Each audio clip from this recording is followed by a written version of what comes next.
Bueno, hemos estado compartiendo esto de la familia de los oikos y vamos a empezar con esto, ¿no? De que Dios creó a la familia. El plan de Dios, hermanos, debemos entender esto, que la familia de Dios es el diseño de Dios. ¿Cuándo Dios diseñó a la familia? ¿Cuándo creen que Dios diseñó a la familia? Desde antes de la fundación del mundo. Y yo sé hacer primero una pregunta. ¿En qué pensó Dios primero? ¿En la iglesia o en la familia? O en el matrimonio, mejor dicho. ¿En la iglesia o en el matrimonio de hombre y mujer? En el matrimonio, ¿no? Ok. En el matrimonio.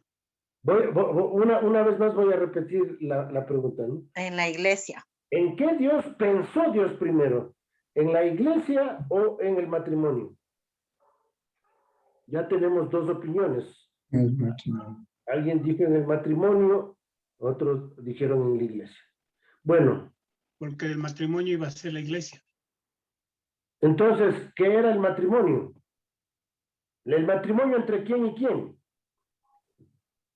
Entre el hombre y la mujer. Entre Cristo y la iglesia. Cristo y la humanidad. Cristo y la iglesia. Vea, fíjense solamente para que nosotros nos demos cuenta la diversidad de pensamientos que tenemos. Ahora, ¿qué dice la palabra de Dios que es el matrimonio? ¿Es la imagen de quién? Cristo. El matrimonio es la imagen de la relación de Cristo con la iglesia. Dice la Biblia que el matrimonio es la imagen de la relación existente entre Cristo y la iglesia. Cuando Dios creó al matrimonio, Dios ya tenía en mente la relación de Cristo con la iglesia. Entonces, el matrimonio es un reflejo de esa relación que Cristo tiene con la iglesia. Si nosotros leemos en Efesios capítulo 1, versículos 3 y 4, nos dice que Dios nos escogió a nosotros, ¿cuándo? Antes de la fundación del mundo. Antes de la fundación del mundo. Antes de que Dios creara al hombre y a la mujer. Antes de que Dios creara el matrimonio, Él ya me escogió a mí para que yo sea parte de la iglesia. Entonces es súper importante. Yo sé que para muchos de ustedes no va a estar muy claro esto, pero cuando estudiamos la palabra de Dios, nos damos cuenta de que la iglesia estaba en los planes de Dios antes de la fundación del mundo. Y cuando Dios crea al hombre y a la mujer, simplemente lo hace como un reflejo de esa relación de Cristo con la iglesia. Entonces, Adán es un tipo de Cristo y la mujer es un tipo de la iglesia. ¿Sí? Entonces, Dios estaba interesado en crear a la familia. Y es súper importante esto, ¿no? Que nosotros podamos entender esto. En la mente de Dios, fíjense bien, no les dije qué Dios hizo primero, ¿no? Sino que en la mente de Dios, en sus planes, ¿qué estaba primero? En sus planes estaba formar la iglesia. En sus planes estaba mandar a su Hijo Jesucristo a morir en la cruz. Desde antes de la fundación del mundo, el Cordero ya fue inmolado, dice la Biblia. Dios ya tenía el plan de enviar a su Hijo Jesús aún antes de la creación, antes de que existiera el matrimonio, Dios ya me escogió a mí. Dios ya en su mente, en su diseño, Dios ya envió a su hijo. Y después de hacer este plan de la salvación, este plan de la redención, Dios decide crear el matrimonio. Y el matrimonio no es simplemente sino un reflejo, una muestra de cómo Dios nos ama y de cómo Dios se relaciona con el hombre y cómo el hombre se tiene que relacionar con su mujer. Es una comunidad. El hombre y la mujer forman una sola carne. Entonces, Dios creó a la familia, hizo este plan, y el plan de Dios siempre ha sido bendecir a las familias y salvar a las familias. Cuando todo, después del pecado, cuando Adán y Eva pecaron, y llegó a un punto tal la corrupción, que Dios decidió borrar de la faz de la tierra a todas las familias, excepto una. ¿Cuál fue la familia que Dios salvó? La de Noé. La familia de Noé. La familia de Noé. Dios salvó a una familia compuesta de 8 personas que se subieron en el arca para que continuara con los propósitos eternos de Dios. La razón por la cual Dios no destruyó, escuchen bien esto, mis hermanos, la relación por cual Dios no destruyó a todas las familias, incluida también la de Noé, es porque Dios tenía un plan. Y el pecado del hombre no iba a echar a perder el plan de Dios. Y Dios continuó su plan. Y le dijo a Noé y a su familia que fructifiquen y multipliquen y llenen la tierra. Las mismas palabras que Dios le dijo a Adán y a Eva, que fructifiquen y multipliquen. Dios ya tenía ese plan desde antes de la fundación del mundo, el plan de la familia. Y Dios ya había planificado enviar a su Hijo Jesús. Por eso salvó Dios a Noé y a su familia, para que se llevara a cabo el plan de Dios.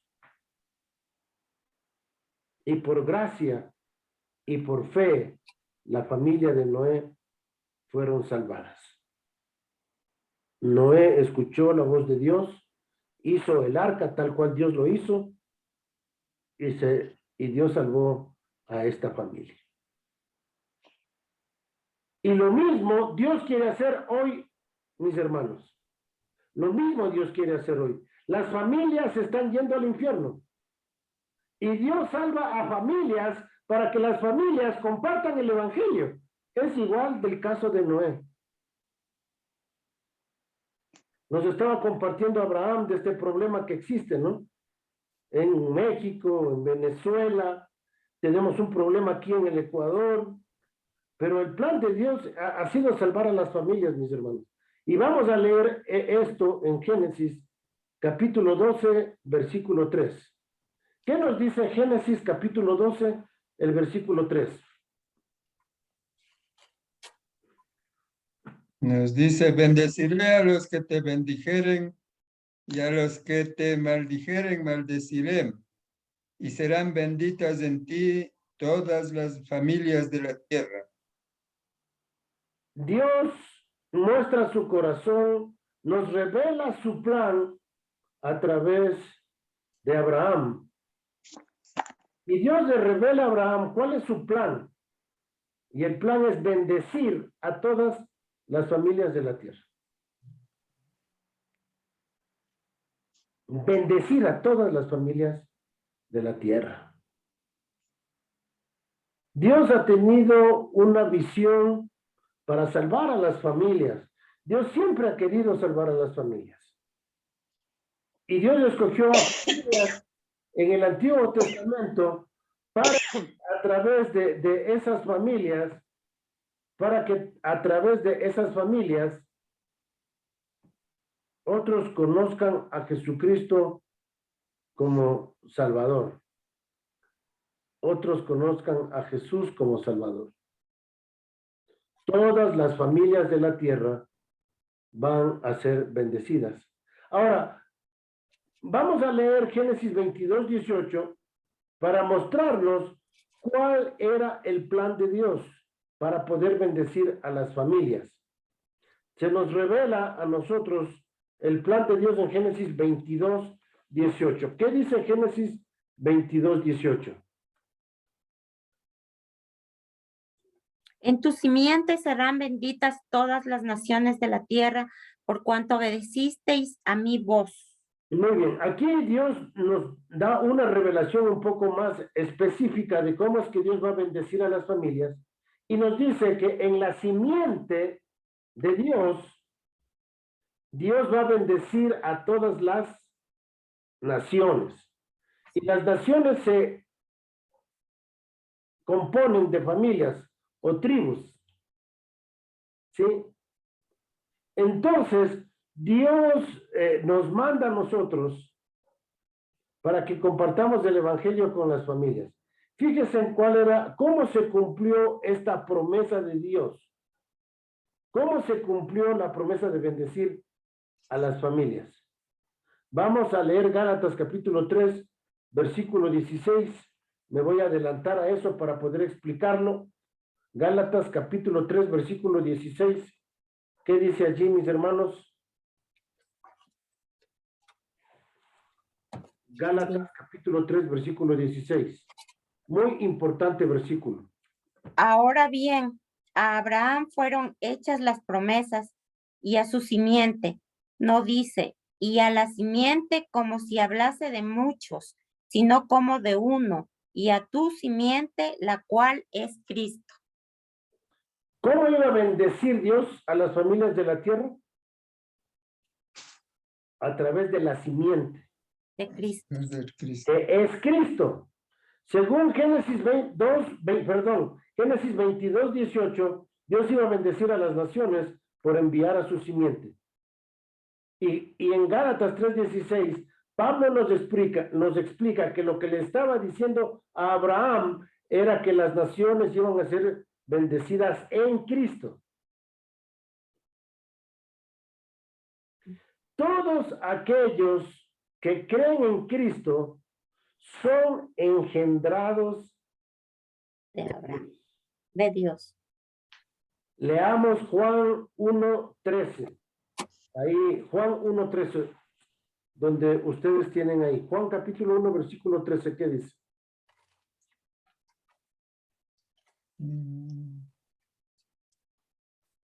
Juan capítulo. Los cuales no son engendrados de sangre, ni de voluntad de carne, ni de voluntad de varón, sino de Dios. Hermanos, nosotros hemos sido engendrados de Dios. ¿Qué quiere decir que somos engendrados de Dios? Que Dios nos ha hecho participantes de la simiente de Dios.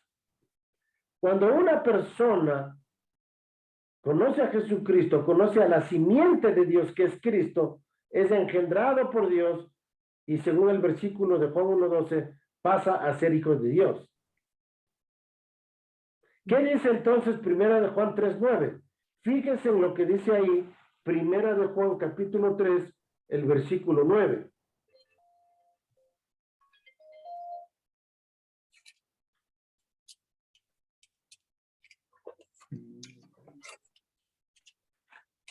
Primera de Juan 3:9. Dice, todo Todo. aquel que es nacido de Dios no practica el pecado, porque la simiente de Dios permanece en él y no puede pecar porque es nacido de Dios. Todo aquel que participa de la simiente de Dios es un hijo de Dios. Y esa simiente de Dios, que es Cristo, que viene a morar en la persona, le capacita a la persona para que se aleje del pecado. Entonces, mis hermanos, cuando una persona es engendrada de Dios y participa de la simiente, que es Cristo, pasa a ser parte de la familia de Dios. Veamos Gálatas capítulo 6, versículo 10. Gálatas, el capítulo 6, el versículo 10.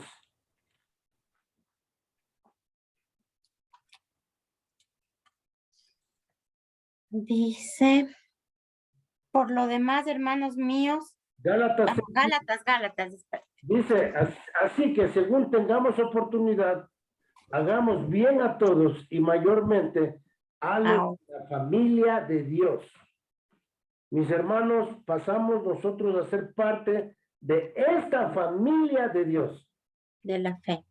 ¿Cómo entonces Dios iba a bendecir a las familias de la tierra? Haciendo los participantes de la familia de Dios por medio de la simiente que es Cristo. Mis hermanos, la familia de Dios es la iglesia. La iglesia no es un edificio, la iglesia no es un lugar a donde nosotros vamos. La iglesia es la familia de Dios. Les hago una pregunta, mis hermanos. ¿Cuántas familias necesitan reunirse para hacer una iglesia? Una. No hay en la Biblia, ¿verdad? Pero fíjense que en las iglesias hay ancianos y diáconos. Así que para que sea una iglesia, tiene que haber un grupo que se ponen de acuerdo en servir a Cristo y se someten los unos a los otros y descubren cuáles son las funciones que tienen que desempeñar dentro del cuerpo de Cristo, que es la iglesia, dentro de esa familia, porque una sola familia no puede ser una iglesia.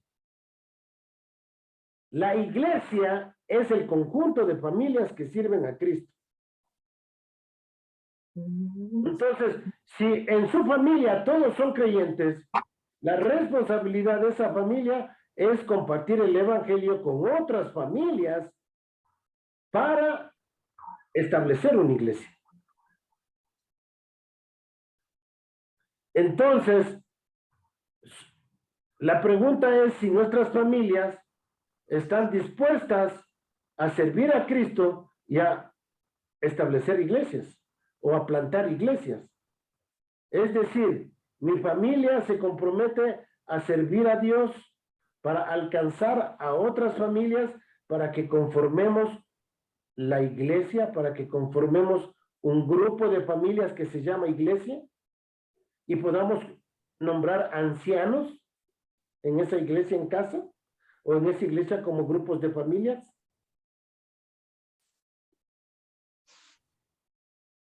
¿Cómo fue que dijo que la iglesia son el conjunto de familias? Que sirven Sirven a Cristo. Y para eso, para servir Gracias. para servir a Cristo, tenemos que ponernos de acuerdo y tenemos que llegar a un punto de nombrar ancianos en esos grupos de familia, en esos grupos de familias. ¿Cómo lo hemos hecho hasta ahora? Entonces, esto es, mis hermanos, aquí voy a hacer un alto para escuchar preguntas, para escuchar comentarios o acotaciones. Y a mí sí me gustaría que intervengan nuestros... Para intervenir, como dice la hermana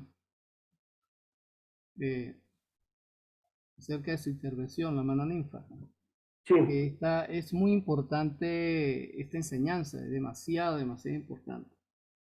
Es importante porque hay mucha tela de que cortar, ¿sí? O sea, porque nosotros hemos enseñado que la iglesia somos nosotros. Porque la iglesia son todas aquellas personas que creen en Cristo. Ajá. Que son miembros del cuerpo de Cristo. Sí. Que son familias añadidas a estar unidas. Amén. Como Dios lo estableció desde el principio. Entonces la palabra iglesia solo se encuentra 2 veces en los 4 evangelios, Mateo 16:18 y Mateo 18:17. Sabemos que no tiene membresía formal o oficial, eso es invento de los hombres. Pero es importante que nosotros entendamos que cuando Dios hizo la familia, hizo la iglesia. Amén. O sea, no podemos separar las dos cosas. Hizo la iglesia, porque ya Dios nos había escogido, hablando acerca de la preexistencia, ya Dios nos había escogido antes de la fundación del mundo, ya Él nos había escogido como su iglesia, pero esta familia tiene que tener una base, tiene que tener un fundamento, tiene que estar edificada. Esa iglesia, esa familia tiene que estar edificada en Cristo para poder realmente ser una iglesia como Dios desea que se haga. Entonces, cuando nosotros nos reunimos, por eso la palabra dice que cuando nos reunimos 2 o más en su nombre, Él está ahí. Se está cumpliendo el propósito de Dios. Cuando Jesús también dijo, Padre, así como tú y yo somos uno, que ellos sean uno. O sea, el matrimonio es unidad. Amén. Me encantó una vez la intervención del pastor Gen, que decía que se unían las 2 manos. Sí. Sí. Entonces, desde un principio el Señor, la verdadera iglesia es aquella que está unida en Cristo. Es la pareja que está unida en Cristo. Pero entonces, esa iglesia crece con otras familias, con familias, con nuestros hijos también tienen a sus esposas y tienen nuestra generación va creciendo y ellos van trayendo también, Dios va añadiendo a los que han de ser salvos a esta iglesia y ahí es donde se logra hacer la iglesia en casa. Es lo que yo he podido entender, que aunque usted dijo que nos iba a hacer una explicación más clara acerca de esto, pero lo que yo he podido ver es que son personas o matrimonios o familias que nos hemos unido con un mismo sentir, un mismo deseo de ser guiados por el Espíritu Santo a través de Cristo. Entonces, Dios va añadiendo a esa familia, a cada persona, a todos los que van de ser salvos, para que se convierta en esa iglesia, pero que esa iglesia tiene que estar fundamentada por Cristo. No sé si alguien quiere decir más o... Sí, aprovecho esto que usted acaba de decir, mi hermano, para en este momento hacer la explicación que yo dije que les iba a hacer, ¿no es cierto? Sí. ¿Qué significa la palabra casa? Y eso es lo que lastimosamente en el idioma español, ¿verdad? La palabra casa puede significar muchas cosas, ¿no? Habitación. Puede significar el lugar donde vivimos, que está conformado con paredes, techo, ¿verdad? Los muebles, la cocina, y esa es mi casa, ¿no? Pero cuando en el Nuevo Testamento se habla, en el griego la palabra casa es la palabra oikos. Sí. ¿No es cierto? Sí. Por eso se llama esto la teología bíblica de los oikos. La palabra oikos justamente se refiere a una familia, a la familia extendida. Literalmente es todos aquellos que viven bajo un mismo techo, que pueden ser conformados en los tiempos bíblicos, incluía inclusive a los siervos que vivían bajo un mismo techo, ¿no es cierto? Entonces, los oikos se refiere a todas aquellas personas con las cuales yo me relaciono, ¿verdad? Sí. Que pasan a ser parte de mi contacto, se puede decir así, en el cual yo lo mantengo de una manera diaria, ¿no? Entonces, cuando la Biblia nos está enseñando de los oikos o de las familias o de las casas, se refiere a un grupo de familias. No solamente se refiere, por ejemplo, decir, esta es mi casa, no mi familia. Es decir, mi esposa y mis hijos, y nos conformamos en una familia. La palabra oikos involucra a otras personas, ¿verdad? E inclusive que no son relacionados conmigo sanguíneamente, ¿no? Entonces, es súper importante que entendamos esto. Entonces, lo que yo quería explicarles es, mis hermanos, con esta experiencia que ya hemos tenido en algunos años de tratar de explicar lo que es la plantación de iglesias en casa, se nos ha sido muy difícil compartir esto con otras personas, con otros creyentes, porque no entienden esto de la palabra casa, ¿no? Entonces, yo les estaba sugiriendo a nuestros hermanos líderes aquí en el movimiento de MOPI, que podamos explicar esto, ¿no? Y yo personalmente creo que no debemos llamarlos iglesias en casa, sino iglesias pequeñas en grupos de familias o con grupos de familias. Entonces, porque cuando utilizamos este término, iglesias en casa, es como que la gente no entiende bien esto, ¿no? Porque siempre la palabra casa lo relacionamos con el lugar, ¿no? Entonces, cuando estamos hablando de las iglesias pequeñas con grupos de familias o iglesias pequeñas con misoicos, entonces eso es el sentir bíblico que nosotros queremos transmitir. Pero el término, esto de iglesias en casa, como que no transmite todo esto que nosotros queremos transmitir. Y por eso se nos ha hecho difícil el compartir esto, ¿no? Entonces, si nosotros vamos a compartir con otras personas, debemos explicar esto y tratar de llamarlas iglesias pequeñas, con familias. Entonces, porque iglesias en casa se presta a un mal entendido, ¿no? No sé si ustedes están de acuerdo conmigo o quieren hacer algún comentario más en cuanto a este término, iglesias en casa e iglesias pequeñas con familias. Pastor, estaba viendo aquí en el diccionario. Sí. Sí, en relación a la palabra oikos, tiene razón. Dice que es una palabra griega. En griego antiguo se escribe oikos. Significa casa. Dice que en la antigua Grecia la casa comprendía no solo el conjunto de bienes, sino también de personas que constituían la unidad básica de la sociedad en la mayoría de las ciudades y estados. O sea que lo que usted dice es excelentísimo, porque se me abre más, es verdad, no quiere decir que, dice que es la unidad básica de la sociedad. O sea, está incluyendo no solamente los que están en la casa, como a veces se ha creído que es en casa, ¿no? Sino que es realmente es la multiforme, o sea, es la unidad básica de la sociedad en la mayoría de las ciudades y estados. O sea, que es amplio, es algo muy amplio, o sea, no es metido en cuatro paredes, es decir, en casa. Así es, así es. Así es, entonces, mis hermanos, qué bueno que pueden investigar, ¿no? En diccionarios, en léxicos griego-español, o léxicos bíblicos griego-español, el significado de esta palabra, que es muy rica, ¿no? Entonces, eso es lo que yo quería decirles, mis hermanos.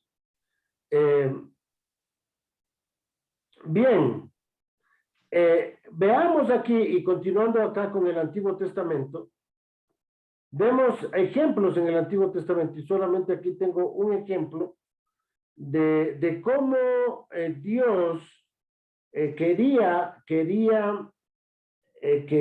el pueblo de Israel también pudiese empezar lo que es la posesión de la tierra prometida.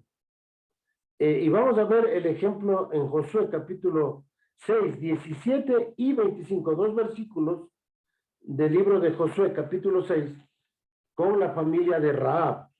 Vamos a ver ahí Josué 6, 17 y 25. Dice el versículo 17, y será la ciudad anatema a Jehová y todas las cosas que están en ella.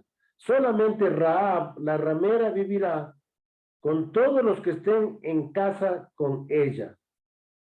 Y el versículo 25 dice, mas Josué salvó la vida de Rahab, la ramera, y la casa de su padre, y todo lo que tenía, y habitó en ella entre los israelitas hasta hoy.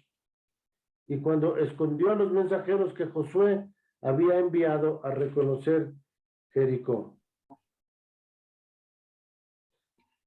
Dice en el versículo 23 también de Josué 6, y los espías entraron y sacaron a Rahab, a su padre, a su madre, a sus hermanos, y todo lo que era suyo, y también sacaron a toda su parentela, y los pusieron fuera del campamento. Y aquí vemos otro concepto de oikos, ¿no?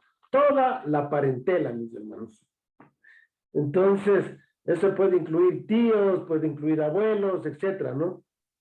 Entonces, vemos que, fíjense, ¿qué es lo que Dios hizo en Jericó? A mí me llama la atención. Él salvó a una familia. Se destruyó todo, cayeron los muros de Jericó. Pero Dios tenía en su plan salvar a una familia. Y cuando ustedes estudian la historia de Rahab, es impresionante. De allí viene la genealogía de Cristo. Mis hermanos, Dios quiere salvar a las familias para que estas familias puedan ser portadores de Cristo. Eso es sin lugar a dudas. Y vemos nosotros ya en el resto del Nuevo Testamento de que Dios quería formar y salvar a las familias. Y veamos estos ejemplos en el Nuevo Testamento, versículos bastante conocidos, la historia de Cornelio y su familia, en Hechos capítulos 10, 24 y el 43, 44. Vamos a leer esos versículos.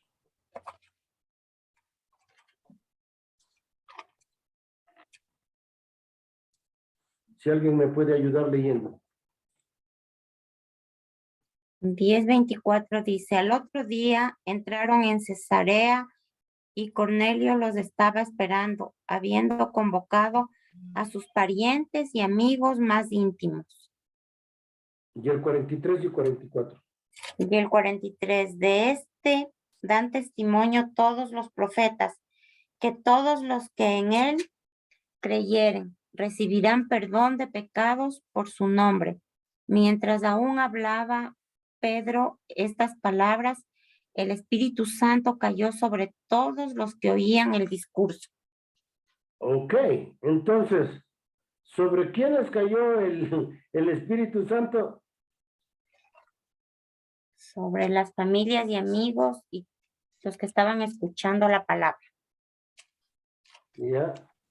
Entonces, vemos allí que Cornelio había invitado a todos sus familiares y amigos. El oikos también incluía a los amigos de Cornelio. Impresionante ver cómo Dios empieza ese ministerio también con los gentiles a través del apóstol Pedro, alcanzando a la familia de Cornelio y a oikos de Cornelio.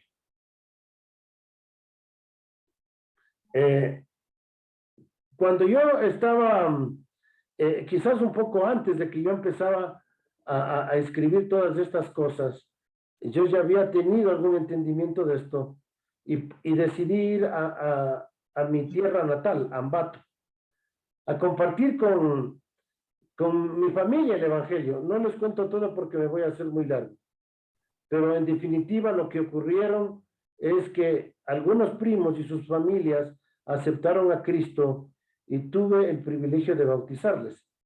Y justamente fue en la casa de Ninfa, que nos acompaña esta noche. ¿Te acuerdas, Ninfa?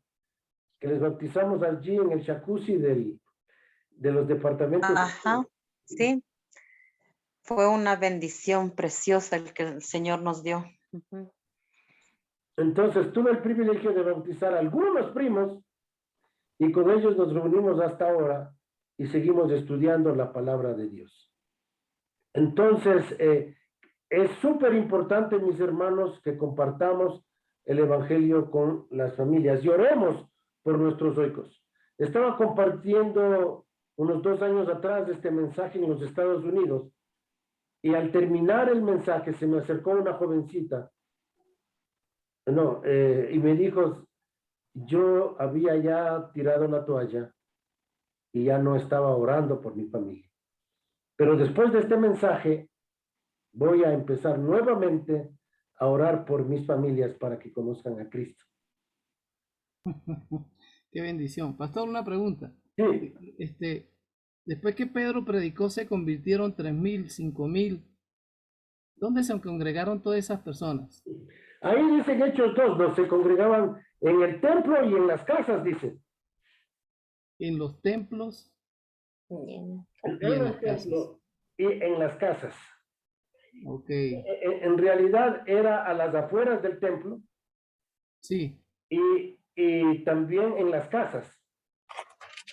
Dice, ¿verdad? Sí, sigue, porque era multitud. Sí, el modelo de iglesia en casa, yo pienso que no debería eliminarse iglesia en casa. Claro, Sino exactamente. debería más bien enseñar, deberíamos capacitarnos para, o sea, esto nos está capacitando porque ya me han hecho esa pregunta Sí, correcto. acerca de cuando les hablo iglesia en casa y les llama muchísima la atención. Claro, entonces lo que tenemos que decir es iglesias pequeñas, con familias. Las casas. Ajá. No, yo pienso que deberíamos de seguir diciendo iglesia en casa, solo que se extiende en diferentes lugares, así como cuando Pedro predicó el evangelio, que se congregaban, se seguían congregando en las casas, pero también se congregaban en los templos. Sí, lo que pasa es que yo ya he tratado de hacer eso, mi hermano, y por eso les comparto mi experiencia. Hace recientemente nomás, estaba compartiendo con un grupo de pastores esto de iglesias en casa, ¿no? Ellos tenían algo similar y prefirieron llamarles iglesias en comunidad. Entonces, pero bueno, el asunto, mis hermanos, es que no estamos limitados a un templo o algún edificio, ¿no? Amén, amén. Amén. Donde nos podamos organizar como familias, diferentes familias que conocen a Cristo para establecer la iglesia.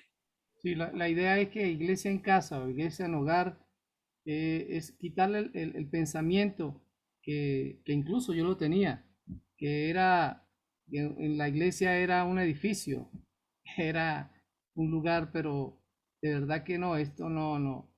Aunque el ejemplo bíblico lo vemos en el Nuevo Testamento, las iglesias en casa, la casa de Lidia, el aposento alto, la casa de Priscila, la casa de Ninfa, la casa de Arquipo, o sea, todos ellos se congregaban o se reunían en familia, pero y agregaban por lo menos sí, por lo menos en la casa en la habitación, en la casa de uno, hablando, apenas pueden caber mucho 10 personas. Entonces, Claro. sí. Yo siempre me he hecho esta pregunta, ¿qué pasó con los 3,000, no es cierto? Sí, Que se convirtieron ahí en Hechos capítulo 2. En el aposento alto estuvieron 120, ¿no es cierto? sí, señor. Entonces, 120 que estaban orando y esperando la venida del Espíritu Santo, la promesa que el Señor Jesús les había hecho. Y cuando vino el Espíritu Santo sobre ellos y salieron a predicar, yo hago estos cálculos matemáticos, ¿no? Y son 3,000 dividido para 120, ¿a cómo nos toca? A 25. Entonces, tenemos ahí 120 casas que se reunían 25 personas en cada Sí. casa. Excelente. Y en Hechos 2:42, 47 Ujú.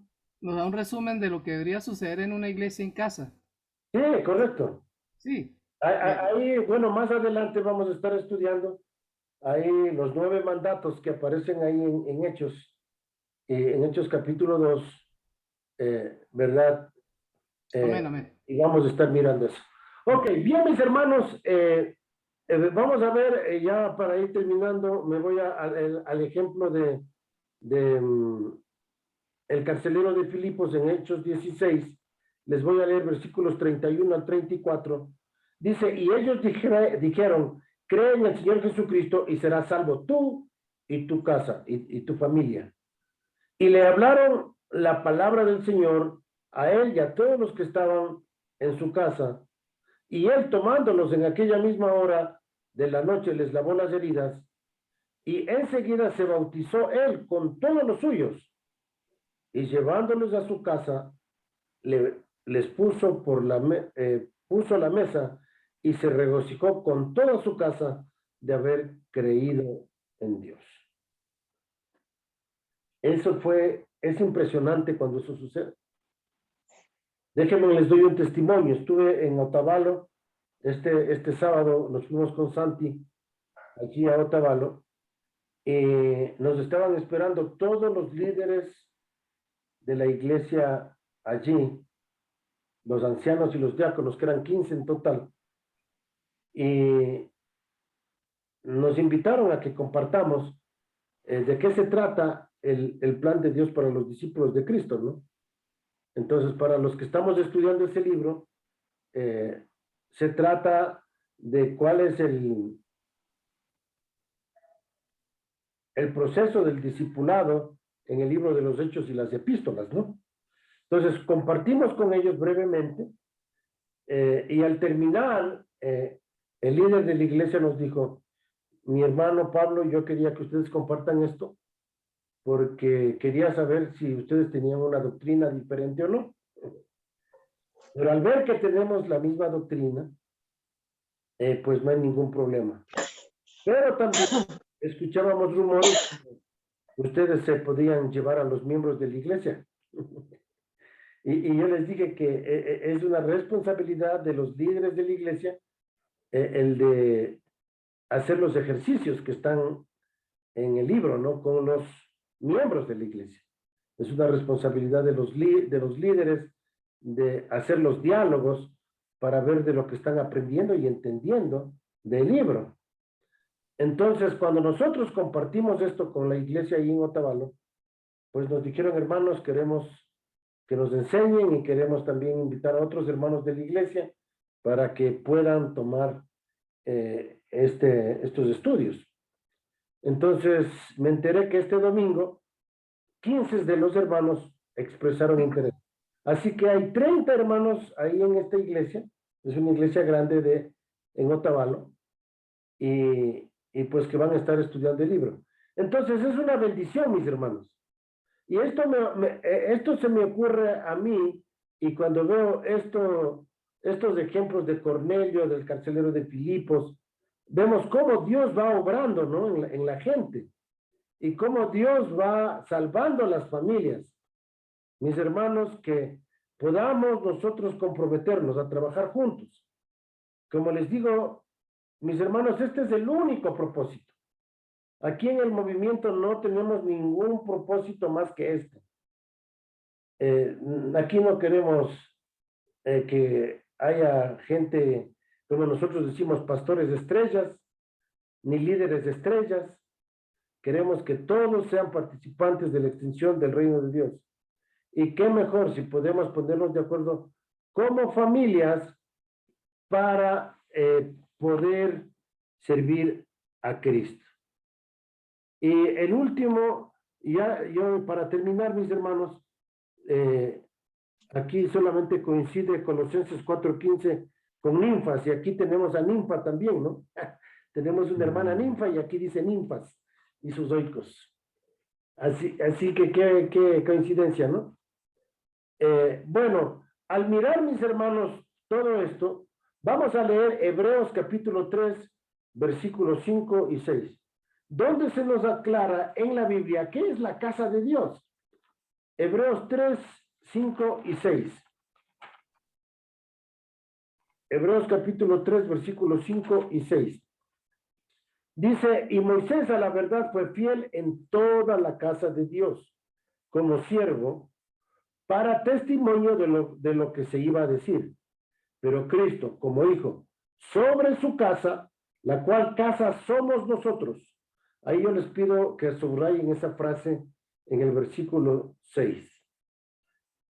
Dice, la cual casa somos nosotros.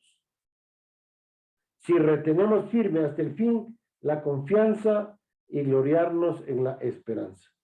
Todos aquellos que hemos confiado en Cristo y que esperamos en Cristo, somos la casa de Dios, mis hermanos. Nosotros somos la casa, no son los edificios. Nosotros somos la casa de Dios. Bueno, les dejo para que lean en sus casas los otros versículos. Quizás valdría la pena leer un versículo más de Lucas capítulo 10. Bueno, Mateo 10 y Lucas 10 nos habla acerca de la estrategia de Jesús para extender el reino y hacer discípulos. ¿Cuál es la estrategia de Jesús? Miremos ahí en Lucas en el capítulo 10.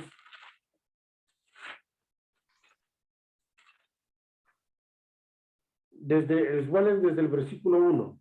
Dice, después de estas cosas, designó el Señor también a otros 70, a quienes envió de 2 en 2 delante de él, y toda la ciudad y lugar a donde él había de ir. Y les decía, la mies a la verdad es mucha, mas los obreros pocos. Por tanto, rogad al Señor de la mies que envíe obreros a su mies. Id aquí, yo os envío como corderos en medio de lobos. No llevéis bolsa, ni alforja, ni calzado, y a nadie saludéis por el camino. En cualquier casa donde entréis, primeramente decid, paz sea a esta casa. Y si hubiera allí algún hijo de paz, y vuestra paz reposará sobre él. Y si no, se volverá a vosotros. Y posad en aquella misma casa, comiendo y bebiendo lo que os den, porque el obrero es digno de su salario. No os paséis de casa en casa. En cualquier ciudad donde entréis y os reciban, comed lo que os pongan delante, y sanad a los enfermos que en ella haya, y decirles, se ha acercado a vosotros el reino de Dios. Mas, en cualquier ciudad donde entréis y no os reciban, saliendo por sus calles, decid, aún el polvo de vuestra ciudad que se ha pegado a nuestros pies, lo sacudimos contra vosotros. Pero esto sabed que el reino de Dios se ha acercado a vosotros. Y os digo que en aquel día será más tolerable el castigo para Sodoma que para aquella ciudad. Y aquí vemos la estrategia de Jesús. Jesús les envió y específicamente les dijo que se queden en la casa donde les reciban. Que se queden en la casa donde les reciban. Y en esa casa que va a ser llamada casa de paz, es en el lugar donde debemos empezar a ser discípulos y a través de esa familia que recibe a Cristo alcanzar a otras familias. Esa fue la estrategia de Jesús. Así que, mis hermanos, esperamos que esto pueda servirnos a nosotros para que sigamos adelante, mis hermanos. ¿Cuál va a ser el futuro, mis hermanos? Apocalipsis 7:9. ¿Qué dice Apocalipsis 7:9? ¿Cómo va a terminar? Y aquí vamos a ver el cumplimiento a la promesa de Abraham en su totalidad. El cumplimiento de la promesa a Abraham en su totalidad. Apocalipsis 7:9 dice, y después de esto, miré, y he aquí una gran multitud, la cual nadie podía contar, de todas las naciones y tribus y pueblos y lenguas, que estaban delante del trono y en la presencia del Cordero, vestidos de ropas blancas y con palmas en las manos. Un día, mis hermanos, en el cielo van a estar la gente de todas las naciones. ¿Se acuerdan la promesa a Abraham? Ujú. Y aquí hay un eco a la promesa de Abraham. Recuerden de que Dios le dijo a Abraham que salga y mire al cielo y cuente las estrellas. Y cuando Abraham trató de contar las estrellas, no podía contar. Y le dice, así será tu descendencia. Por eso dice aquí en el versículo 9, he aquí una gran multitud, la cual no se podía contar. Millones de personas de todas las naciones, tribus, pueblos y lenguas estarán en la presencia del Señor, mis hermanos. Se cumplirá la promesa hecha a Abraham. Y fíjense en la palabra tribus. Y la palabra tribus justamente tiene que ver con las familias. Así que estará la familia Pérez, la familia Betancourt, la familia Valencia, etcétera, etcétera. Todas las familias van a estar ahí, mis hermanos, que el Señor ha salvado. Así que un día, mis hermanos, se cumplirá Apocalipsis 19:7 y 8. Apocalipsis 19:7 y 8. Un día se va a cumplir esto. Vamos a leer. Dice, gocémonos y alegrémonos y démosle gloria, porque han llegado las bodas del Cordero y su esposa se ha preparado. Y a ella se le ha concedido que se vista de lino fino, limpio y resplandeciente, porque el lino fino es las acciones justas de los santos. Nuestras acciones, mis hermanos, están bordando el vestido de novia. Nuestras acciones están bordando el vestido de novia. Y vamos a estar allí por siempre, mis hermanos. Espero, mis hermanos, que este estudio que hemos tenido en esta noche nos haya motivado, impulsado para continuar con el establecimiento de las iglesias en familias, que nosotros vayamos con este mismo deseo, mis hermanos, y hablábamos en la reunión de MOPI el miércoles, de pasar un legado, y que el legado que nosotros dejemos para la iglesia de Cristo sea el establecimiento de iglesias con grupos de familias, que ese sea nuestro legado, mis hermanos, porque los tiempos que se vienen no van a ser nada fáciles. Y tenemos que aprender a adorar, a servir, a estudiar la Biblia con familias. Yo me he puesto a pensar, ¿qué pasaría si viene un terremoto y destruyen nuestras casas, se destruyen los lugares donde se congregan los hermanos? ¿Qué sería de la iglesia sin edificios? ¿Qué sería de nosotros sin casas? Imagínense que cada uno de nosotros perdiera sus casas, digo, las paredes y el techo, ¿no? ¿Qué haríamos? Tiendas Lo que como pasó Pablo. ahora con la epidemia, que la gente que iba a las iglesias se enfermaron porque no podían ir a las iglesias y no podían estar ni leyendo la palabra, ni reuniéndose en familias, ni nada, porque pensaban que la iglesia era la edificación donde iban. Entonces añoraban, ¿no? Y esperaban con vehemencia que pase esta crisis de enfermedad para poder ir a la iglesia, porque solo ahí pensaban que estaba Dios. Y fíjate lo bendecidos que somos nosotros con estas enseñanzas, ¿no? Saber de que la iglesia somos nosotros y que el lugar es lo que menos importa. Lo importante es la familia, trabajar por Amén. nuestro oikos. Eso haríamos. Qué bendecidos Pastor somos. Pablito, yo creo que nos reuniríamos, aunque sea en el potrero, en cualquier cancha, en cualquier parte despejada, donde esté libre de que nos caiga cualquier cosa. En ese hipotético caso que se destruya, pues absolutamente todo lo que significan casas físicas, ¿no? Sí, Creo que en potreros. fíjense mis hermanos, en la iglesia primitiva lo que sucedió cuando hubo persecución fue que las familias se iban a diferentes lugares. ¿Y qué es lo que hacían a los lugares donde iban? Predicaban a Cristo. Reunían, se ayudaban entre ellos. Se ayudaban entre ellos. Recuerda una- Si mi casa se derrumba, seguramente a uno de ustedes les voy a llamar primerito. Hermano, pastor, me acuerdo, hay una canción que habla acerca de que había en un pueblo 2 iglesias. ¿Ya? Y en ese pueblo las 2 iglesias siempre tenían el problema entre las dos, que una era independiente, la otra era independiente.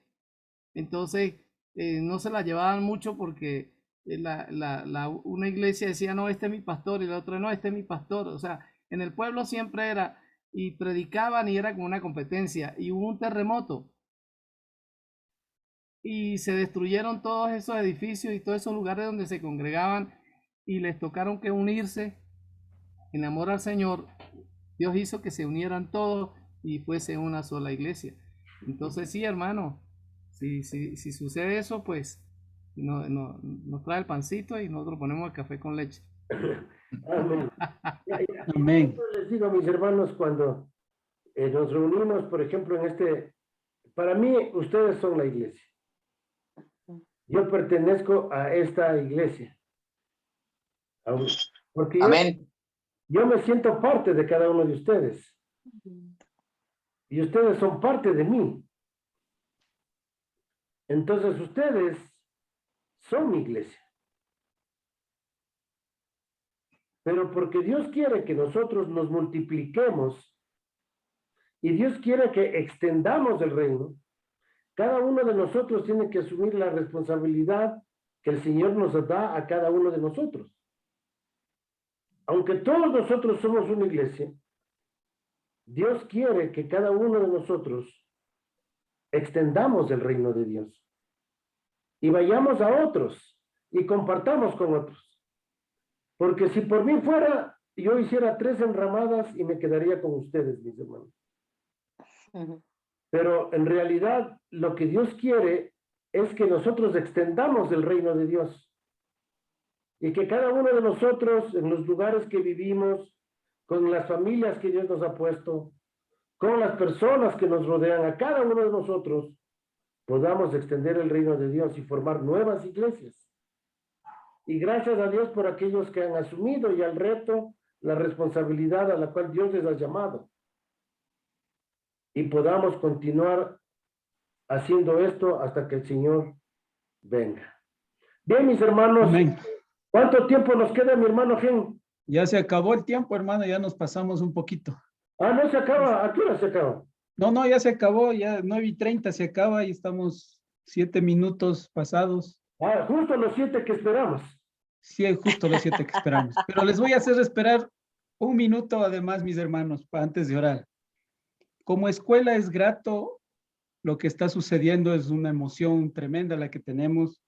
Y como escuela queremos nosotros, mis hermanos, festejar el esfuerzo y la dedicación que ustedes están haciendo cada día y cada momento que nos vamos reuniendo en la presencia de Dios y aprendiendo su palabra, ¿no? Entonces, mis hermanos, queremos como escuela invitarles, mis hermanos, no sé si ven ahí, queremos invitarles a celebrar su dedicación y su entusiasmo y su esfuerzo por estudiar. Así es que mis hermanos, esto lo vamos a hacer y agéndense el sábado 2 de julio a las 10 de la mañana. Vamos a hacer esto, sábado 2 de julio en la casa de Pablito. Y te damos las gracias, Pablito, por tu apertura para abrirnos tu casa. Vamos a estar allí en la terraza que tú estás preparando. Y entonces, como escuela, mis hermanos, queremos reunirnos nuevamente y celebrar su dedicación y su esfuerzo ante este trabajo que están haciendo día a día para prepararnos todos para seguir compartiendo la palabra de Dios y que el reino crezca, el reino de Dios siga creciendo. Entonces, mis hermanos, el día sábado 2 de julio, 10 de la mañana, nos volvemos a reunir, nos volvemos a encontrar, va a haber una celebración, estamos preparando una celebración por el primer año de estudio. Así es que, por favor, agéndense y en este momento voy a enviar esta invitación para que ustedes se vayan agendando y celebremos su primer año de estudio. Entonces, mis hermanos, queremos que ustedes se preparen ese día y vamos a estar juntos, vamos a hacer algo bonito, vamos a tener una pequeña celebración este sábado 2 de julio, 10 de la mañana, en la casa de Pablito. Así es que, mis hermanos, desde ya agéndense y vamos a seguir caminando como, por eso nosotros decimos, ¿no? Más que un movimiento, nosotros no somos un movimiento, somos una familia, la familia de Dios. Así es que, mis hermanos, totalmente invitados, prepárense, vamos a tener un bonito tiempo ahí para aprender y para compartir toda la realidad que el Señor nos está poniendo en nuestras vidas. Les acabo de enviar a la escuela la invitación, agéndense y les esperamos desde ya con alegría el 2 de julio para celebrar su primer año de estudio. Así es que esta información les queríamos dar. Y ahora sí, pues, para terminar orando. No sé si tú vas a orar o alguien lo vas a hacer orar, Pablito. Bien, mis hermanos, no, en realidad espero que ya les mandaremos la ubicación de la casa. Yo vivo por aquí yendo al Valle de los Chillos, justo antes de pasar el peaje, justo ahí en el Puente Amarillo. Ahí vivo yo. Les enviaremos con anticipación ¿cómo se llama? La ubicación para que puedan llegar acá a la casa. Y déjenme decirles, mis hermanos, hemos hecho un techo ahí en la terraza por algunas razones, pero como dicen aquí, vamos a hacer el guasipichay con la escuela Mopi. Justamente el día sábado ya me ponen las paredes que van a poner aquí. Ya está hecho el techo, ahora vamos a poner las paredes y ya vamos a comprar las sillas para cada uno de ustedes. Así que vamos a celebrar, mis hermanos, esto de este año. Pues damos gracias a Dios por todo esto que Dios está haciendo. Así que le vamos a pedir a nuestra hermana Norma que nos despide en oración. Amén. Gracias, Padre bueno, Padre eterno. Te damos porque tú has tomado tiempo con cada uno de nosotros, Señor, al bendecirnos, Señor, al permitir que nos podamos reunir y seguir aprendiendo más de ti, Señor. Gracias, Señor, por todas esas bendiciones, Señor, que día a día recibimos de ti, Señor. Gracias por los maestros que nos enseñan, Señor. Nos explican versículo a versículo muchas cosas que aún nosotros no hemos entendido, Señor. Ayúdanos a practicar, aplicar en cada iglesia pequeña que estamos formando, Señor. Toma tú el control, Señor, de nuestras vidas y de todas las familias que se añadirán a esos estudios, Señor. Gracias, bendito Dios, porque tú eres grande, tú eres bueno, Señor, y siempre contamos con tu ayuda, con tu Santo Espíritu, Señor, que es el que nos enseña y nos redarguye cada día, Señor. Gracias, bendito Dios. Bendice a los pastores, bendice a cada hermano que está conectado, Señor, que se ha dado el tiempo para seguir conociéndote más a ti, Señor. Gracias porque hemos escuchado tu voz, Señor, a través del pastor Pablo, Señor. Gracias, bendito Dios. Queremos descansar, Señor, siempre contando con tu bendición, con tu ayuda, Señor, con tus enseñanzas, Señor. Sabiendo que todo lo que estamos aprendiendo, Señor, tenemos que transmitir a tantas personas, Señor, que aún no te conocen. Bendito Dios, ayúdanos a ser esas personas fieles a ti, Señor, que siempre levantados, Señor, en el Espíritu, podremos transmitir tu palabra, Dios. Gracias, Señor, por cada hermano. Bendice a cada uno en esta noche, Señor, y todo el resto de la semana, bendito Dios. Y gracias, Señor, porque sabemos que tú nos das el trabajo, la salud, el alimento cada día, bendito Dios. Gracias en el nombre santo y glorioso de Cristo Jesús. Amén. Mis hermanos, por favor, prendan sus cámaras para tomarles una foto. A ver, y sonrían que Jesús les ama. Mi hermana Daisy ha estado seria todo el estudio. Mi hermana Daisy. Bien, mis hermanos, no se vayan, más tengan vida eterna. Oye, la Jenny prendió la cámara, eso sí que es un... La alumna más pequeña, Emma. Qué bueno, mis hermanos, gracias a Dios por esta noche, y pues que Dios continúe, mis hermanos, obrando en cada uno, y pues firmes y adelante con los oicos. Así que no dejemos de orar por nuestros oicos y compartir con las familias que nos rodean. Bendiciones, mis hermanos. Bendiciones, buenas noches a todos, descansen. Amén, Dios bendiga, paz para todos. Amén, Dios bendiga. Amén. Cuídense y que Dios Un fuerte les siga abrazo a bendiciendo. todos. La gracia y la paz del Señor a todos. Bendiciones. Gracias. Bendiciones para todos. Amén, amén.